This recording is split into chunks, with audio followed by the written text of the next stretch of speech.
Nelle piazze con i gazebo per raccogliere firme a sostegno della legge elettorale maggioritaria e dell'elezione diretta del Presidente della Repubblica, la Lega non sembra avere fretta di scegliere i candidati alle regionali che altri partiti, a cominciare dagli alleati del centrodestra, hanno già iniziato a presentare. Chiederemo alle varie circoscrizioni del territorio di esprimere i nomi di 2 donne e 2 uomini, in modo da avere una base di nomi. Sicuramente ci saranno gli uscenti che hanno fatto bene, hanno fatto una bellissima legislatura, diciamo, e anche molto compatta nonostante i problemi che ci siano stati con gli alleati di governo.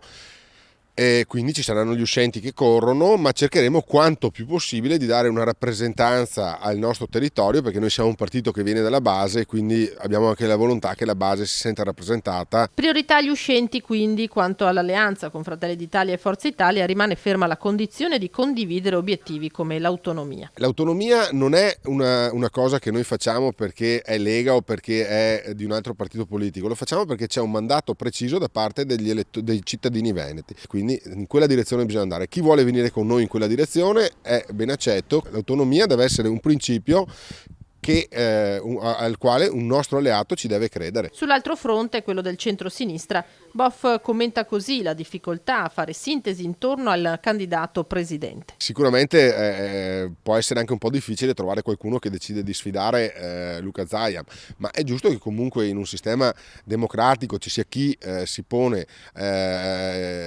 si candida e corre e magari vince, poi c'è chi non mi piace neanche il termine opposizione, ma in minoranza, e da lì, fra virgolette, è sempre comunque un organo di controllo che può anche collaborare nel caso in cui ci siano delle proposte che trovano convergenza comune, e giustamente fa anche il controllore poi nel momento in cui decide di protestare su qualcosa. Fa parte della democrazia ed è giusto che sia così.